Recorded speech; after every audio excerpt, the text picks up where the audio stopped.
Hello world, Frida Reva Darcy and Patricia O'Connor here, and today is our Saturday drop, and we've got a little bit going on today. We're going to come back to where I just took off from Miss Frida, but first I thought we'd start off on our balcony, on our namesake, and just a little look at our Japanese black pines. They are looking good. They're doing really well. I think our little trident maple is looking pretty well.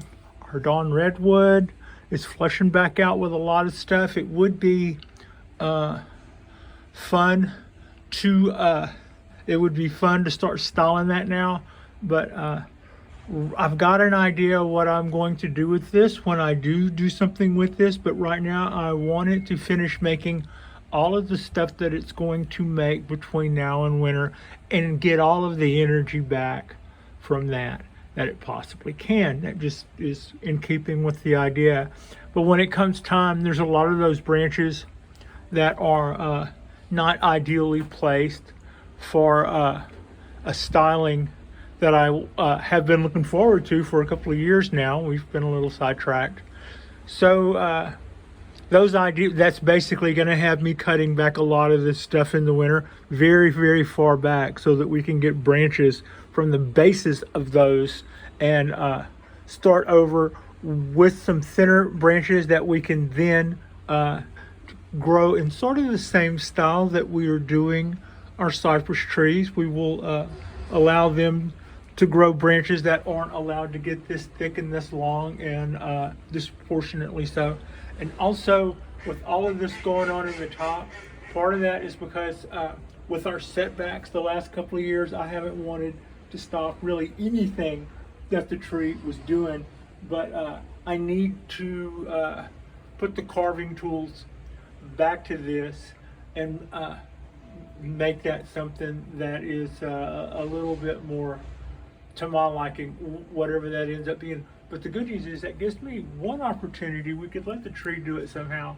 But that was, I remember looking at that and going, ta-da, your first bonsai mistake. That very, very straight cut there, that was me.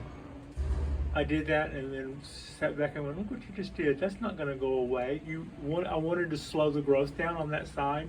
And that's just kind of basic instincts, how you would do that on a tree. And I'm like, yeah, dumbass, that's now like that, because I wasn't planning on peeling that part of the tree away. I was planning on peeling away the backside, which I did, leaving that straight line.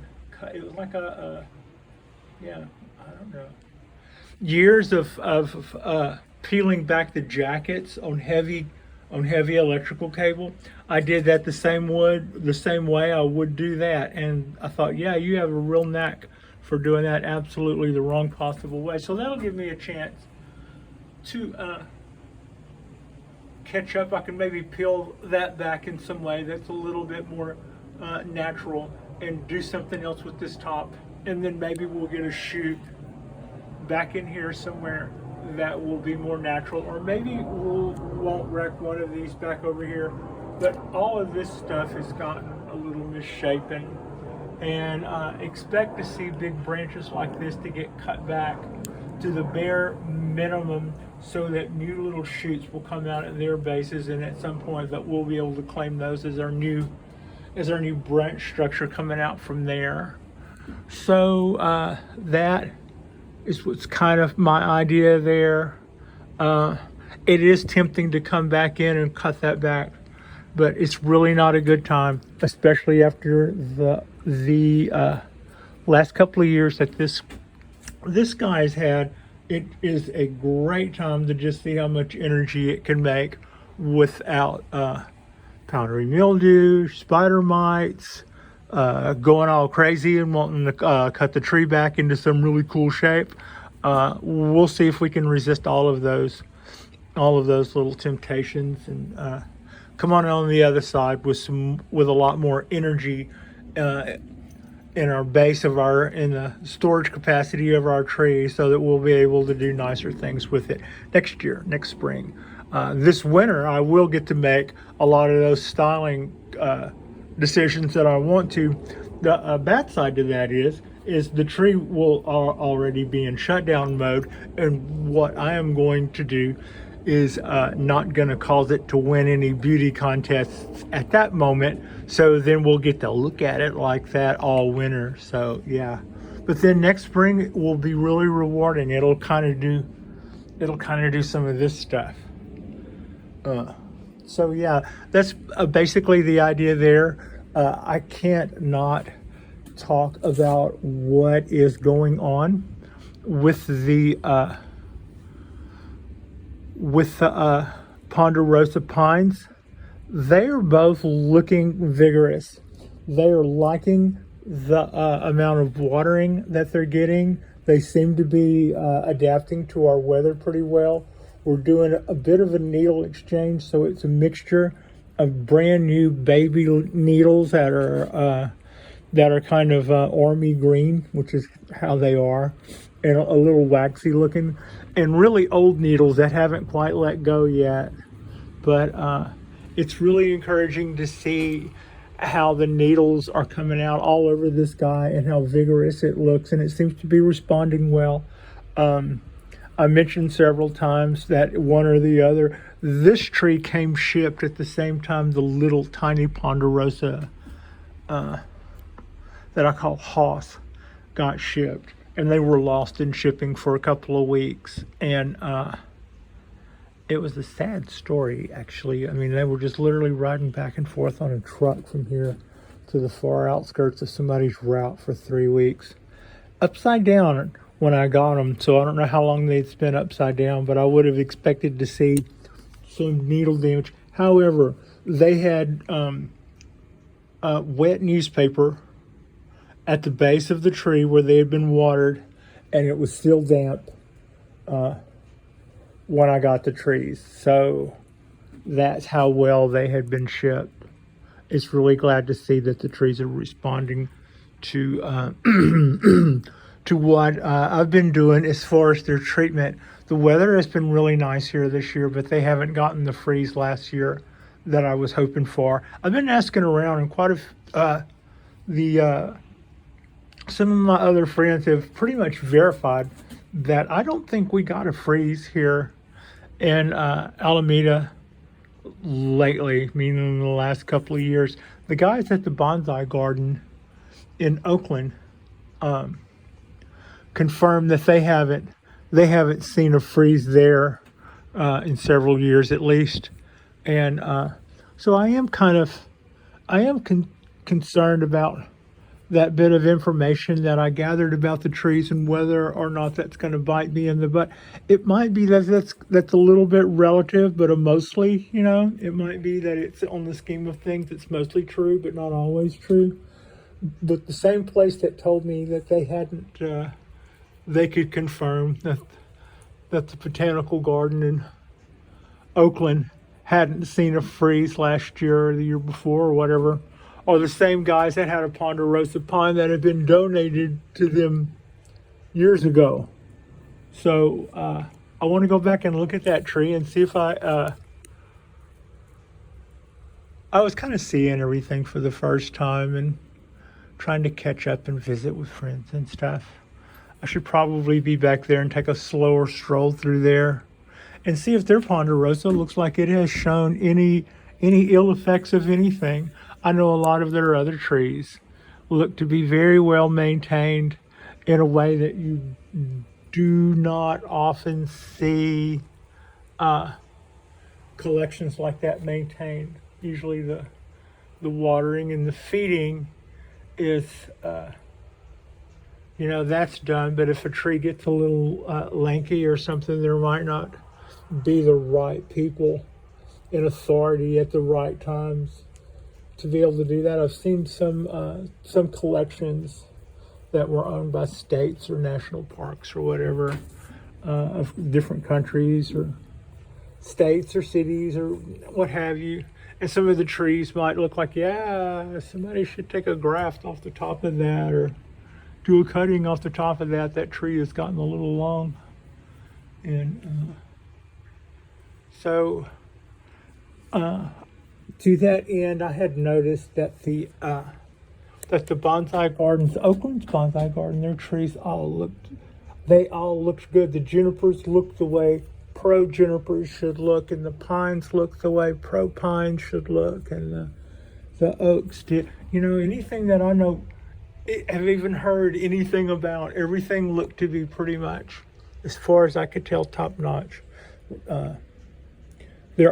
I didn't do photos, no, but there are photos you can find. You can find where different people around the bay that have bonsai networks have done different videos where they've done walking tours through there. When I walked through, I got permission to do that, but when I wanted to spend the time with Susan, not the time making a video in Shanghai season to do that. So I just kind of thought that I would maybe stroll back through after our visit and then maybe shoot a video there. And then I think we cut it a little close on time. They were going to close in about 30 minutes.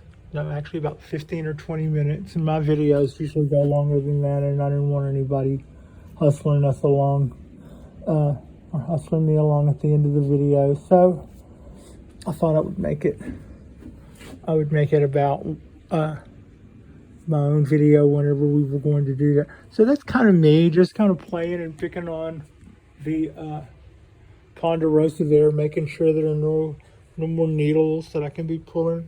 You can kind of see the area around the bald cypress. It gets really shady, and the light is all dappled and stuff. Sometimes when I'm walking out on the balcony and the weather temps have just suddenly changed within a few minutes, like the heat is starting to really kick in, you'll walk by this little area where it's just a few degrees cooler because of the amount of water that these sweet smelling trees transpire. It's just kind of neat. Everybody here is looking good. Everybody got watered a little earlier. I had to, on a day off, I realized that I had left my phone at work. Yeah, I'm smart like that. So, yay. Halfway through my first cup of coffee, I realized that I'd left my phone at work. So, like, quick, jump into yesterday's clothes and go make some graceful appearance at work and grab your phone before something happens. I couldn't call the phone to see if, to make sure it was there. For all I know, it was still sitting on the counter where Doofus left it, me being Doofus. So that wouldn't have been good. So that's kind of how I started my 2 days off. All right, I'm done whining. But also I had I was really looking forward to watching the qualifying of Spa in Belgium Formula One races. So I did get a chance to take that in as well. And we watered our trees, and Frida and I had snacks and watched the cars go around. And it's been a pretty nice morning, I've got to say. As promised, I told you guys that I wouldn't get too nuts with the pruning of my coastal oak. When I said honest engine, I am honest uncle. I am through cutting back all these branches on this oak tree that I was, in fact, well and truly done. I think these guys might be our new top. They could maybe get a little wire at some point and do a little dance out. The rest of this stuff we'll just do the 2x2x2 thing. And so that's kind of got a quick look at, there's nothing else I think that we didn't just get a pretty fair look at in our very last video. Expect to see some cleanup of the maple forest. Either I'll show where I've cleaned that up in the next video, or just a little behind the scenes news. I may shoot that tonight while I'm cleaning that up. That's what I'm planning on doing tonight. I may shoot that while I'm doing that and then call it tomorrow's video, or I may do tomorrow's video about something else and show you a freshly cleaned up Kodahan maple forest. But yeah, doesn't it need it? I mean, if the lot next to your house looked like that, you'd be calling the city.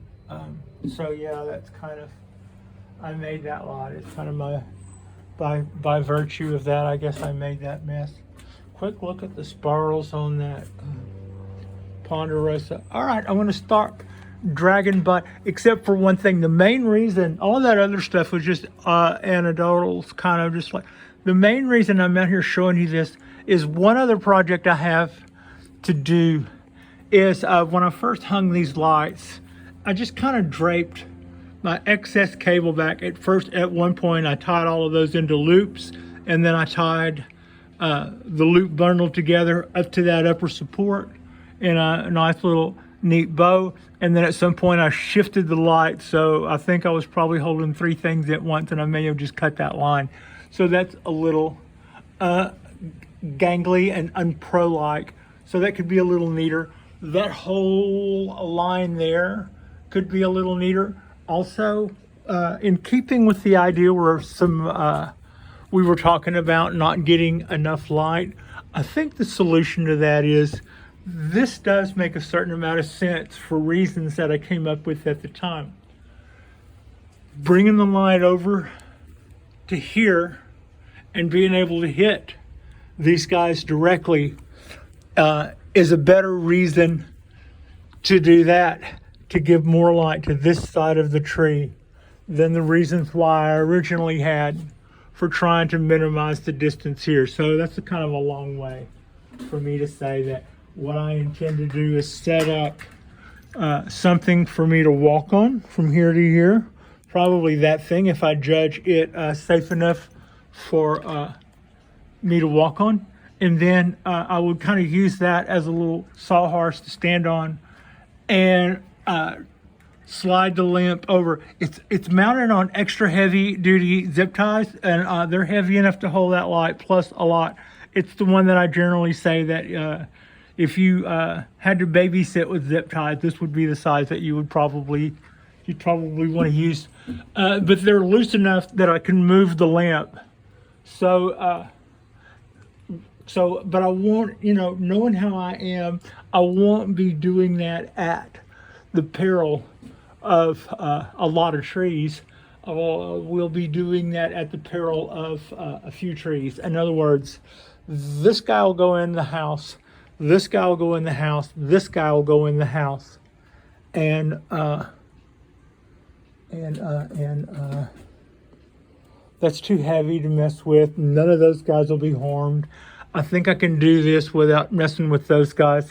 And when I say in the house, I mean those 3 pine trees will be in the house for a couple of hours with the patio door open while I do this tonight after the lights go off.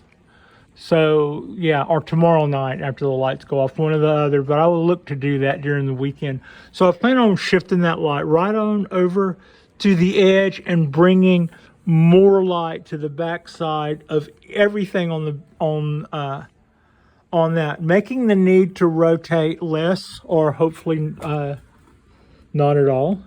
If we got away with that, that would keep this side stronger, where I am concerned with that. I am doing a little bit of needle pruning, see how weak this is and see how weak this is.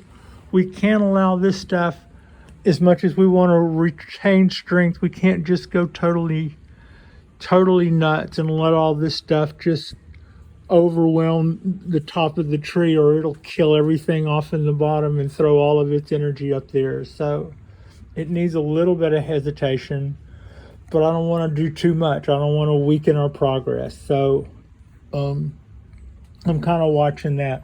Our other little pine, it got a needle reduction at the time, and we did our candle pruning when we were supposed to, and everything seems to be going along pretty good with it. So that's covered. We're doing a huge, I just did when I got the literati black pine standing up there, it was just starting to do a little bit of yellow needles from being time to do that, but it also had candles that hadn't been cut yet, so I did a candle cutting, and those needles just continued to yellow, and now we're starting to see all the buds that are the kind of like the cavalry coming to replace all the stuff that it's time that has to go. So I'm glad to see all of its energy. I kind of have it turned away from me because I brought the Cork Bark Oak in. So now I guess it's time to go in the house and kick the camera, as it were, and we will see if we can get this Cork Bark Oak back into some sort of working shape. So see, that's that. Okay, that's not a bad shot. I could bring that over a little bit more. There you go. Oh yeah.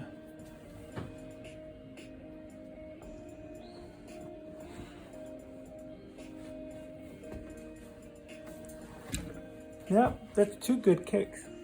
That's 2 kicks for the price of 1. Okay. I'll buy that. Here, Frida. You did great, baby. You did an awesome job here. So this is our Cork Bark Oak, and it's been putting out buds quite a bit this year. Last year, when we were having some issues with a couple of trees, at the same time we had issues with this tree, and it got pretty much the same treatment that some of the other trees got, which is to say that I ran my once a year or twice a year systemic treatment through it. And what became of that little maneuver is all of this stuff. It is pretty much rewarded us with a whole lot of really nice looking buds all over. So all of those shoots that came out that were the first ones I clipped probably started that in March, and then did it again as those guys got too long. I became concerned that we were spending so much energy growing those shoots that were a little too long, that in the end we could have best spent that energy making new buds that weren't too long. So with that in mind, I just kept clipping it back every so often. I hadn't really figured it out that it was going to do this all year. For all I knew, every time I clipped it back, it was going to look like that for the rest of the year.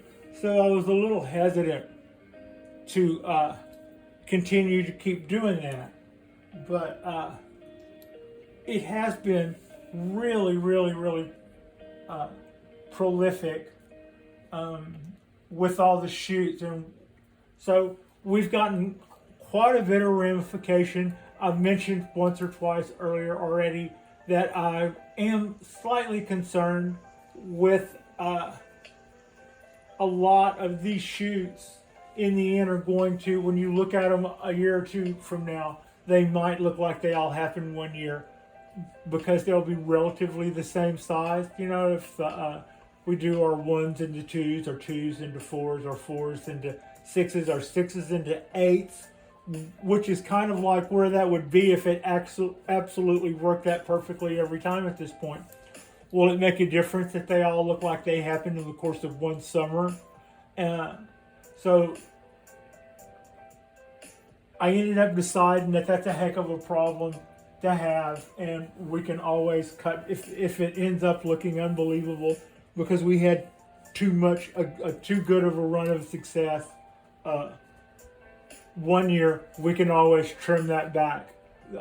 If that's, like I said, that's a heck of a problem to have. So this is probably the 3rd or 4th time I've brought the tree back for a little bit of cutback. Also, the glare on the tree is so bad for me currently, I can't see it. I want to fix that. So I'm just going to talk loudly while I walk off and kick the camera again and close those blinds. I had set the shot earlier, and I don't think I was getting that much glare on the tree when I did that. We'll try to do that. Maybe that'll help some, or maybe I just, the problem is I left it, yeah, that's probably a little better. That's also a little crooked. So yeah, okay. Hi, Doc. So here we are. Scissors in hand. So you may have noticed I hung a little wire. I hung a little wire from the tree on a branch that will probably get a little bit of, well, a lot of these are going to get cut back. That's kind of the point of what we're doing here. But this little branch right here is about to get a little bit of wire. It's in the way of a guy wire.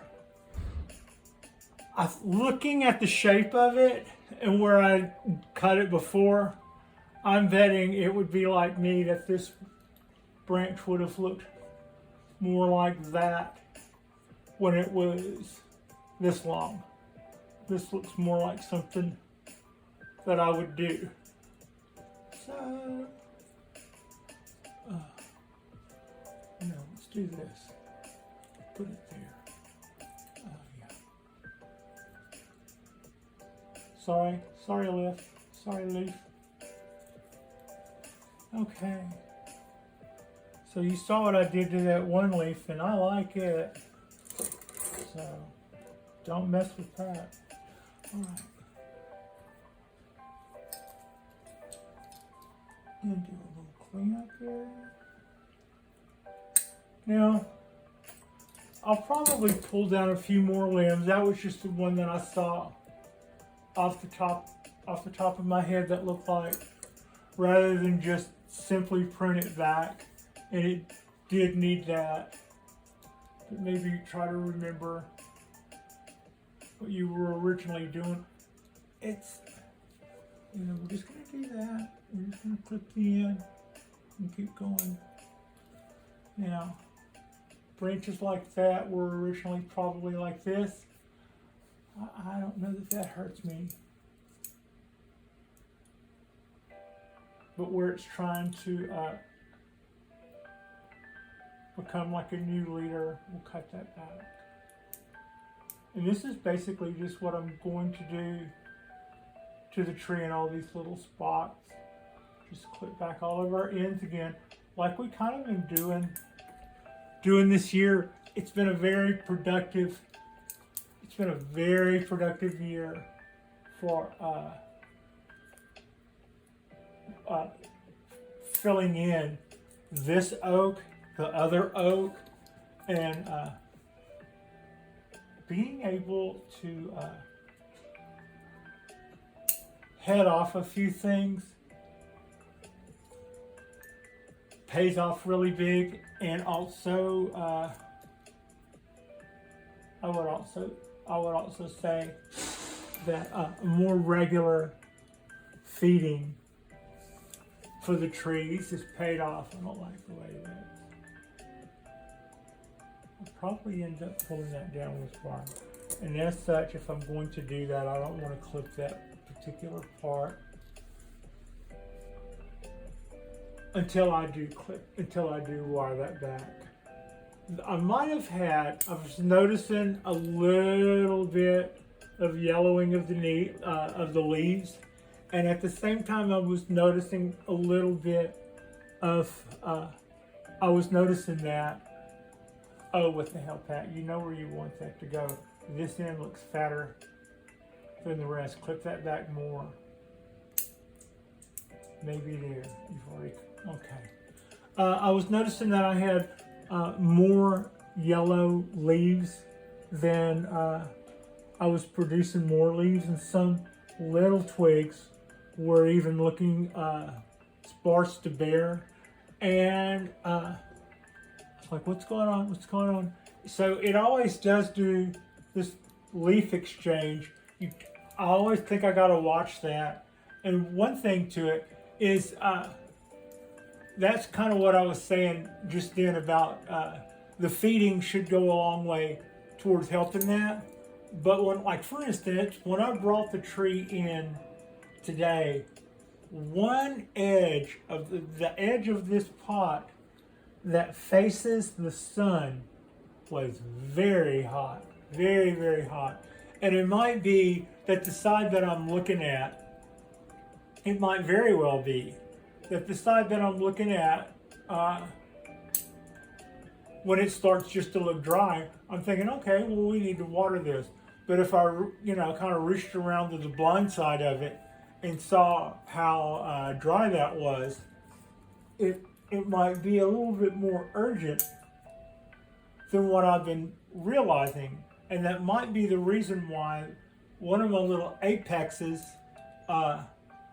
lost a couple of leaves. Now there's buds there, but I don't know if they're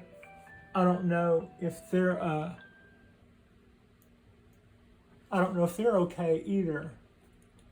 So there's some things on here that if they don't, this doesn't have to be this long. Almost probably kills us that it's this long. If I cut this off, these guys might take a more dominant role. Also, there's little bud sites all along here that right now haven't activated. This pom-pom stuff on the end is kind of what I've been trying to get away from. And a lot of these branches used to be like that. And we are filling them in the way that I would like to, by seeing them produce more leaves and more ramification in the whole 9 yards, instead of just sending a long shoot out and then producing a few leaves on the end of that. But whenever I see that, sometimes I'm wondering if, like yesterday, or a couple of days ago, early in the week, I'll say that, while checking all of my trees, right? You're looking at that, you go, the pines, they look good, the coastal oak looks good, and then the maples look good. And then once I noticed the oak tree, the side I could see looked pretty dry. And so when I did the reach around to this side, it felt more baked dry. And I thought, wow, the roots just below that side of the tree could really be suffering from dieback to that little microscopic degree that the super fine roots that are just getting started, those are the first thing to go whenever you suffer any dieback over a heat or water related issue. That's just not oaks, that's just most plants. By the time you see a plant wilt a little because it's gone without water enough that it loses hydraulics and it wilts a little, then you can bet under the soil, those microscopic roots that were the roots of tomorrow, that's actually what does the most transfer of stuff to the tree. So when you kill that back, you are cutting off meals, its next round of stuff, or where it's going to get the most of it, or look for the most of it, so to speak. So we had that one leaf, and then pretty much otherwise a long stick. I didn't cut the whole branch off. There are other options there for it if it doesn't. Let's see. It doesn't really help me. Let's cut this back to here and see if we can get it to back bud. If it doesn't back bud, somebody else will. So that's just kind of how I'm doing that. This is kind of stuff I was talking about. This top branch here looks a little weak to me, like maybe it was doing fine a week or two ago, but a really hot scalding day and it showing the signs of needing watering a little ahead of the rest of them. So when I was looking and going, yeah, everybody needs water today, I should have been looking at this and going, oh, I need to start watering it. And when I brought the tree in, I think I mentioned this already, but just to make sure, when I brought the tree in, you know, you have to kind of like hold it like holding a big pot, or you know, something, which is exactly what it is. That's why it would be like that. But so in other words, I could definitely almost kind of like, there's a part of it that you're holding pressed up against you, and there's a part of it that you've got your hands around. And the part that I had my hands around definitely felt pretty hot. Not burned my hands hot, but somebody with more delicate hands might be kind of, you know, in a hurry to put it down. That's probably too hot for that. And out of all the things that I'm going to be wondering about, what caused all my dieback and all the things, probably the best thing that happened is I don't absolutely know. You know, I don't absolutely know. And that has caused me to take preventative measures when it comes to things that are known to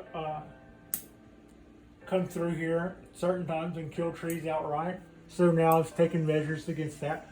I've taken measures and found out the appropriate feeding times for my trees, and now whether I'm adhering to those strictly or not is based on something rather than nothing. That's really important. Like, in other words, if I've got a tree that's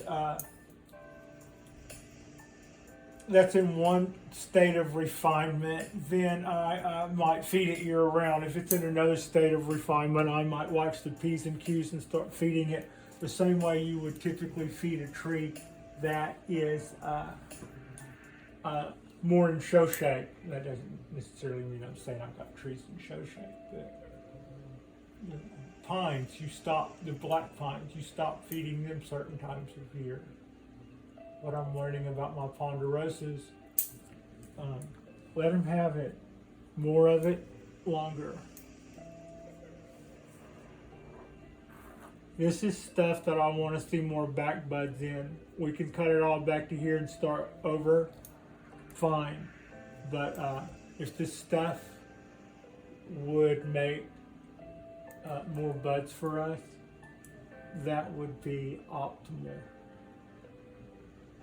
I don't know. So I'm watching, you know, I'm probably more conscientious. You know, it's like, oh yeah, they're a little like olives. They can take the heat.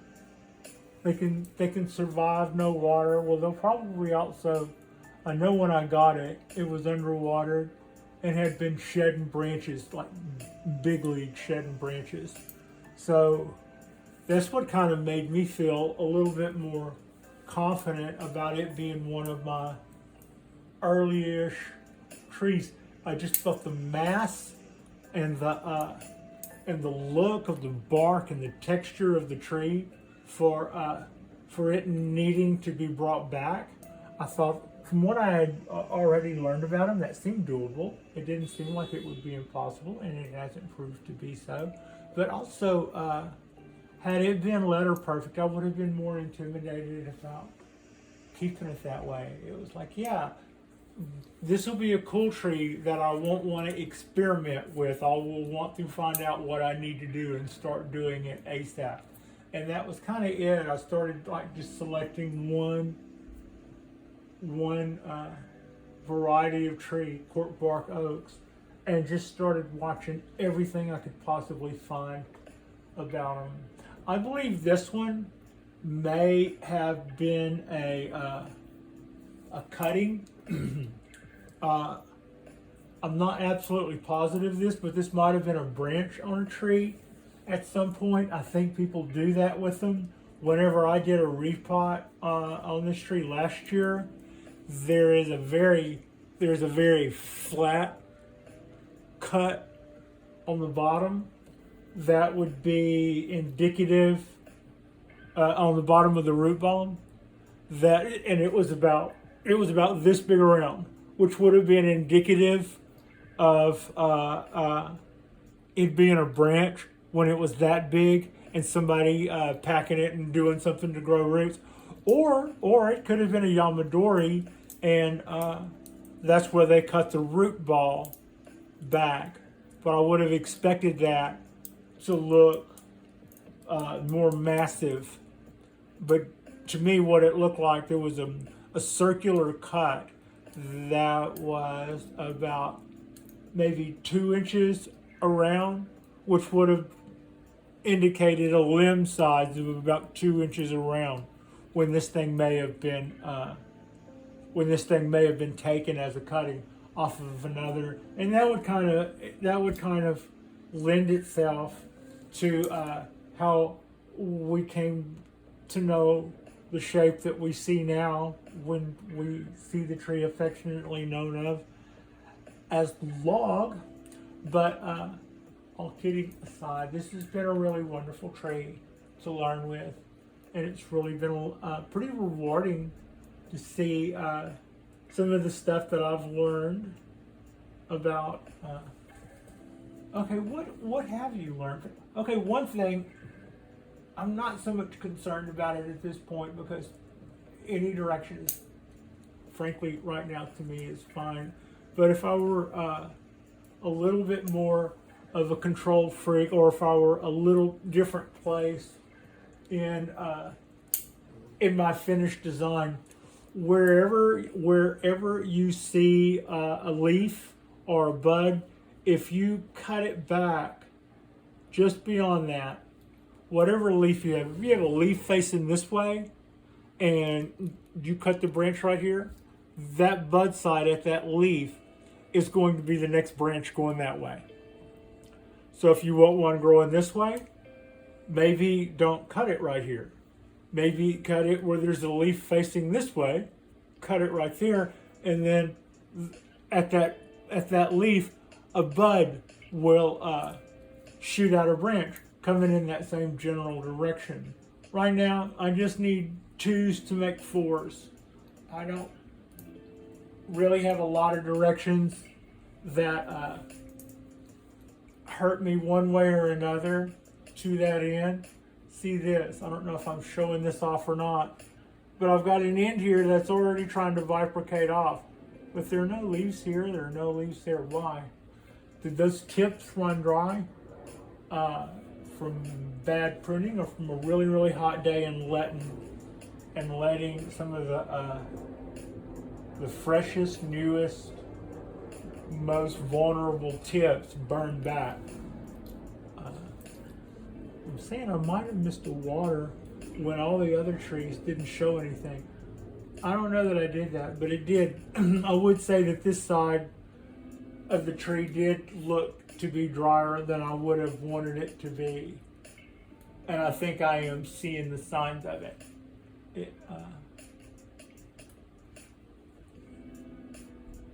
Boom. Perfect example. I wonder if I just caught that on camera. That would have been growth from 2 weeks ago, and when I just touched it, it crumbled away like an ash, basically. So something between now and then not only stopped that, but I would say it wasn't strong enough to make the cut once the tree had to start deciding who stayed and who went. It could be right, that could be wrong. It might have been the heat, and there wasn't anything I could do about that. The heat was going to do that to the tiniest bit of growth. But here's something else. I'm not like the opposite of absent-minded. Every morning before I go to work, on the days that I go to work, I have to make a decision by 10 o'clock, or by the time I leave at 9:30, how warm is it going to be today? And quite often I'm wrong. So based on sometimes I'll look at it and say, if it gets 90 degrees, we will be definitely in trouble if I'm going to be at work for the next 4 hours when it's 90 degrees and this tree is dry. So I'll water them when they're ready. I'll water them when they're almost ready. And if there's a chance in heck that they're going to be in the heat unexpectedly or semi-unexpectedly, because I will have thought about it, I'll water them if it's iffy. If it's even iffy, if it's like probably could happen, go ahead and water them. If you think you're doing that too much, start backing off, but worry about doing that too much before you take a chance on a 90-degree day and having a dry tree. I'm pretty good at that. I am pretty good at that. There are also ways around that. But we're not gonna. So far, my work schedule means that I'm home every other day, and typically, I don't get caught in a situation where the thing has needed water for over a day, and I'm a day away. I mean, that just doesn't happen. Everything, I'm always, as it works out, I'm always like about 6 hours. I'm always 6 hours away from the trees at the most. And that's really good. That is kind of a major ingredient in a lot of horticulture stuff. You can be one of the most knowledgeable people there is. But if you're one of those people who shuts down every once in a while and kind of needs to shut down and it just happens, then you're gonna at the very least need somebody to fill in for you on days when you want to take off.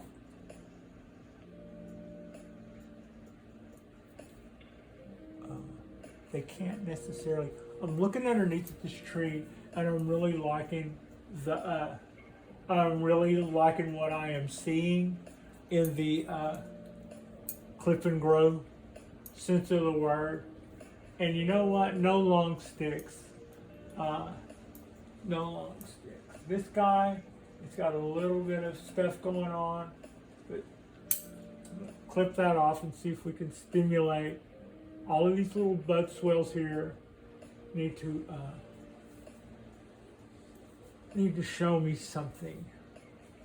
I'm not gonna say they need to show me the money. It's not about the money, but they do need to show me a little something.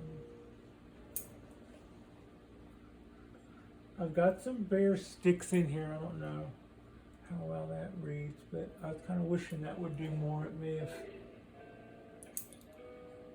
I do that.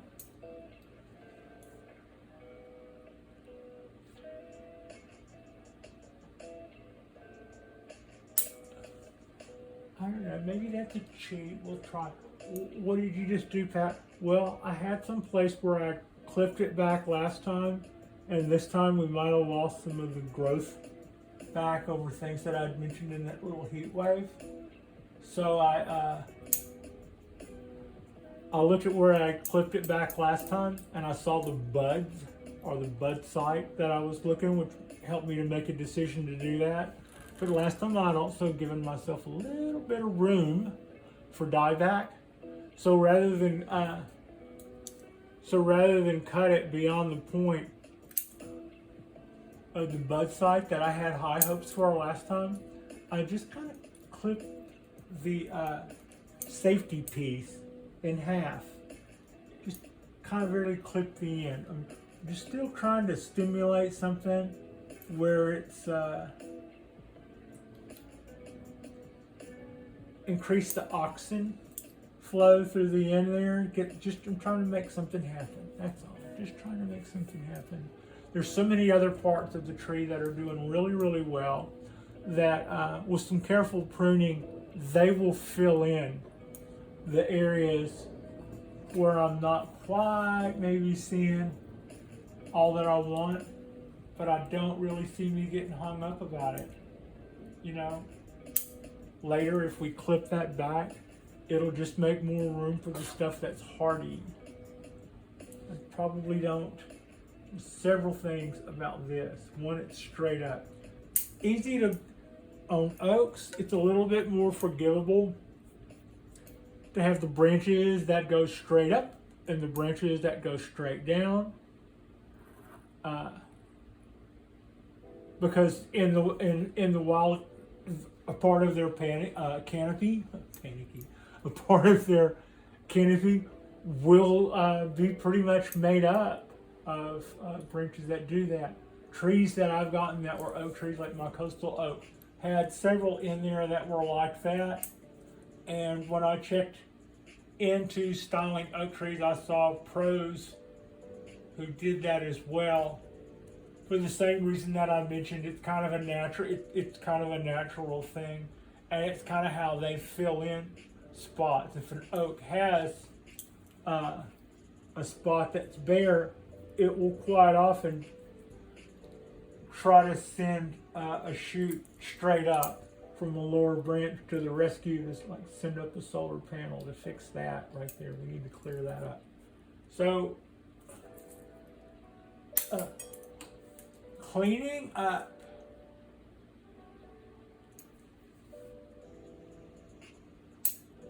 that's kind of what some of the stuff that I clipped last time.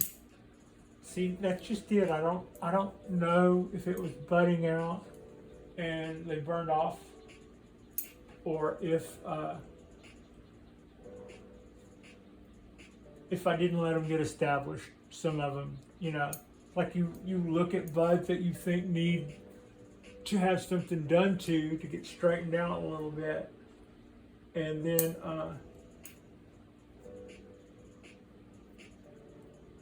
when you have something happen, I don't know now whether or not that was the heat got it or whether or not I shouldn't have cut that back that small. You know, some from column A, some from column B. Natural disasters, be they what they may, heat, snow, Patricia. So, you know, kind of a live to fight another day thing also. I don't think I've done anything to this tree so far that 30 years from now we'll see and go, oh, that's a shame, honey, that's a shame. But on the other hand, it has been a lot of fun to maintain and learn from this tree. Cork Bark Oak. This is, as stated many times before, this is a very important tree. This is where we get wine corks. And how can you not love a tree that gives it skin to make wine corks? They will actually cut a layer down and grab it and peel it off the tree, and not killing the tree, harvesting all of that cork, and then they take a sharpened, like a socket, but it's got sharp edges, and then they will punch little holes, they'll punch out little corks, and that's how they make wine corks. But that is also something that the trees do in a defense mode based on where they live. Where they live, they are subject to fires. And a cork bark oak can be stripped bare by fire or something, and they will they go, okay, fine. It won't kill the tree because of that thick bark. That's what the thick bark does. It would save the tree in the event of fire, the basic part of the tree. The rest of the stuff that burns off, that's just the way it goes. We'll see you later. Thanks for all the chlorophyll, and then it'll start all over. Speaking of story, looking through this tree, it's a little trick. It's also a little trick I'm learning as I'm going here. It's easier to sometimes to ramify, looking from the bottom, looking up.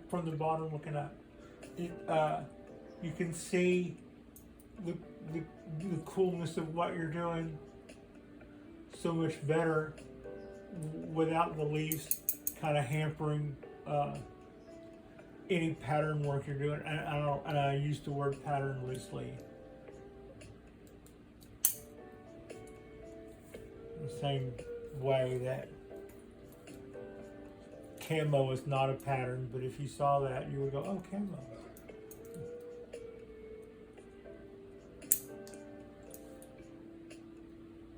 That should be cut back soon.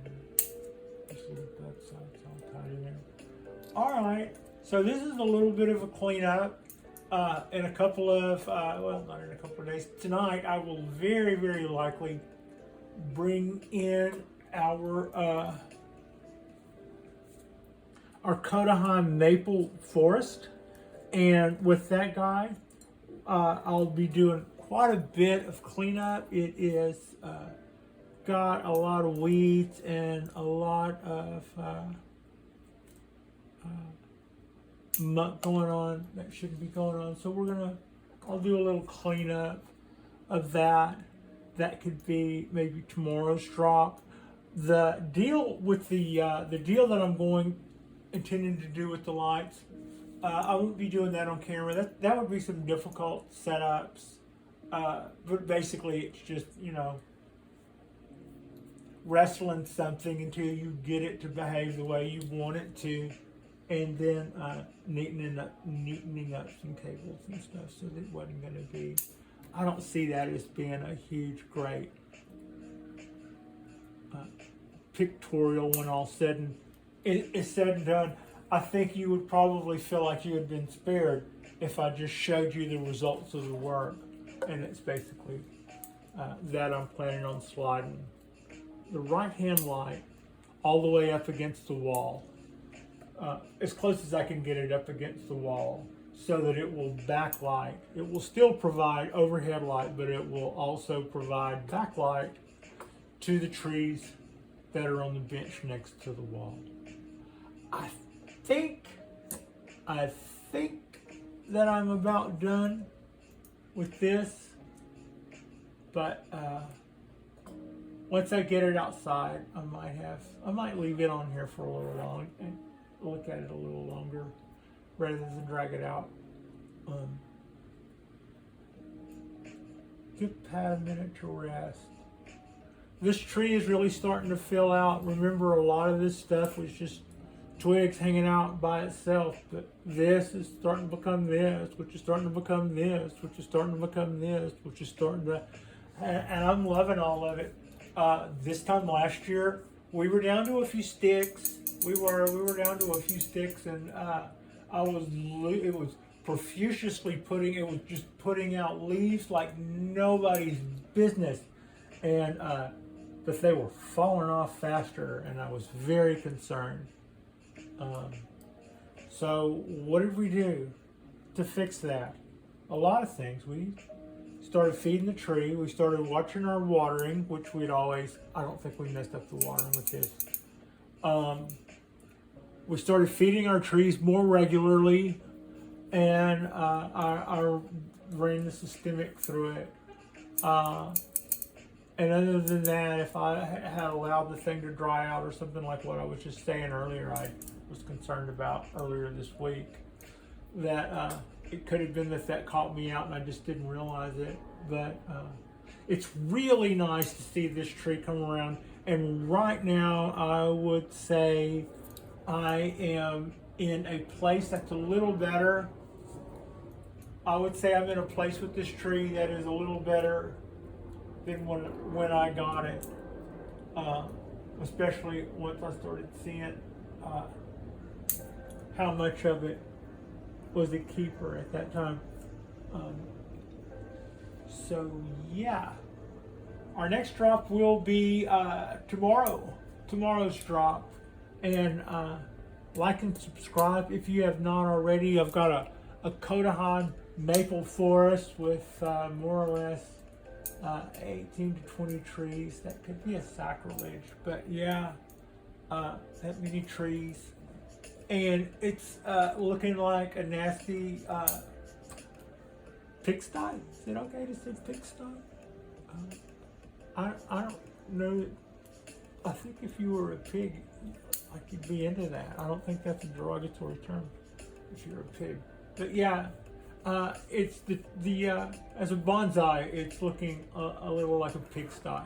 And since there are no bonsai pigs, that's not good. So it definitely needs to clean up. That's something I have to do a couple times a year. But it's a cool little project, and I love talking about forests. They're very rewarding to do.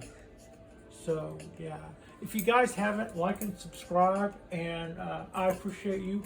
Frida very much appreciates you, and I hope you guys are having an awesome Saturday, and yeah, thank you for watching.